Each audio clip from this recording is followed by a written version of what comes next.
चलिए first question का second section solve करते हैं। हम एनसीईआरटी एक्सरसाइज 2.2 सॉल्व कर रहे हैं फॉर द चैप्टर पॉलिनोमियल्स। हमको इस क्वाड्रेटिक पॉलिनोमियल के जीरोज निकालने हैं और जीरोज निकालने के बाद रिलेशनशिप वेरीफाई करना है बिटवीन जीरोज एंड कोएफिशिएंट्स। पिछले क्वेश्चन में भी मैंने आपको स्ट्रेटेजी बताई। जीरोज निकालने के लिए हम गिवन क्वाड्रेटिक पॉलिनोमियल को फैक्टराइज करते हैं, तो फैक्टराइज करके हम जीरोज पहले निकाल लेते हैं। देखिए, I'm just replicating the question first. We are given the quadratic polynomial as 4s square minus 4s plus 1. Now after splitting the middle term, we will get 4s square minus 2s plus 1. आपको middle term split करने आना चाहिए, ये 9th class में भी सिखाते हैं। नहीं पता है आपको तो आप थ्योरी का कंसेप्ट जरूर देखिए एक बार। अब इन दोनों फर्स्ट टर्म में आप देखिए आपको 2s कॉमन मिलेगा। Taking 2s common from these first two terms we will get 2s minus 1, ये ब्रैकेट में मिलेगा आपको। लास्ट टू टर्म्स में आप माइनस 1 कॉमन ले लीजिए तो फिर से आपको मिल जाएगा 2s माइनस 1। ठीक, ये 2s लिखा हुआ है, इसको 25 मत समझिएगा, 2s है ये, ठीक, जो ब्रैकेट में लिखा हुआ है।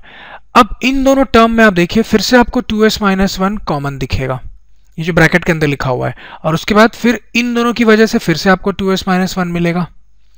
तो हमने क्या किया, इस गिवन क्वाड्रेटिक पॉलिनोमियल को फैक्टराइज कर दिया by splitting the middle terms, और हम ये नोटिस कर रहे हैं कि दोनों फैक्टर जो इसके आ रहे हैं वो आइडेंटिकल आ रहे हैं। इसका मतलब जो दो जीरोज आएंगे वो भी सेम आएंगे।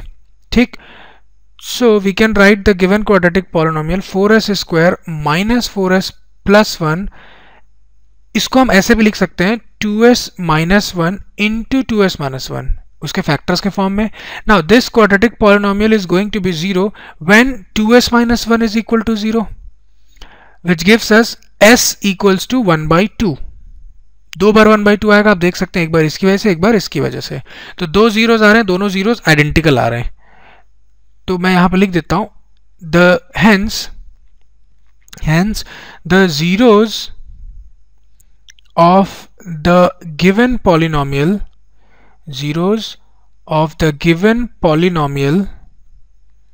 4s square minus 4s plus 1 are 1/2 and 1/2। तो जो दो जीरोज आपको मिल रहे हैं वो दोनों सेम मिल रहे हैं, 1/2 एंड 1/2। अब जीरोज निकालने के बाद हमको क्या करना है, रिलेशनशिप वेरीफाई करना बिटवीन जीरोज एंड कोएफिशिएंट्स। उसके लिए हम क्या करते थे, याद करिए, सम ऑफ जीरोज और प्रोडक्ट ऑफ जीरोज वाला फॉर्मूला यूज करते थे। Let us see sum of zeros. यहाँ पे आपके जो जीरोज है वो कौन है, 1/2 एंड 1/2, तो उनका जो सम है वो क्या आएगा, 1/2 plus 1/2 which is equal to 1। अब आप इस 1 को ऐसे भी लिख सकते हैं, माइनस ऑफ माइनस 4/4, देख सकते हैं माइनस ऑफ माइनस प्लस हो जाएगा, और 4/4 1 आपको मिलता भी है। क्यों लिखा हमने इस फॉर्म में, ताकि हम रिलेशनशिप स्टैब्लिश कर पाए। आप देखिए -4 किसका कोएफिशिएंट है, s का कोएफिशिएंट है, s का कोएफिशिएंट -4 है ना, तो हम इसको ऐसे लिख सकते हैं, माइनस ऑफ -4 को मैं लिखूंगा as coefficient of s over 4 is what, 4 जो है वो s स्क्वायर का कोएफिशिएंट है, तो 4 की जगह मैं लिखूंगा कोएफिशिएंट ऑफ s स्क्वायर। ये हमने रिलेशनशिप स्टैब्लिश किया सम ऑफ जीरोज और कोएफिशिएंट्स के बीच। लास्ट काम, product of zeros. Product of zeros, जो दो जीरोज आपके पास है वो कौन कौन से, 1/2 एंड 1/2, इनका प्रोडक्ट कितना होगा, 1/4।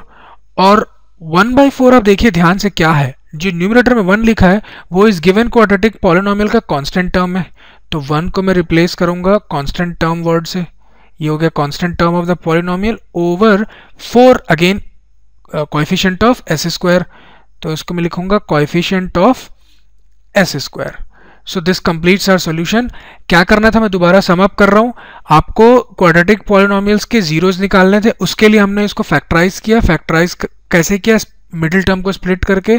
जब जीरोज हमको मिल गए, फिर हम रिलेशनशिप जब स्टेब्लिश करना होता है हमको जीरोज और कोएफिशिएंट के बीच, उसके लिए हमने सम ऑफ जीरोज और प्रोडक्ट ऑफ जीरोज का फॉर्मूला यूज किया हमने। आई होप आपको समझ में आ गया होगा। अगला सेक्शन देखते हैं। Thanks for watching. We'd love for you to subscribe to our channel.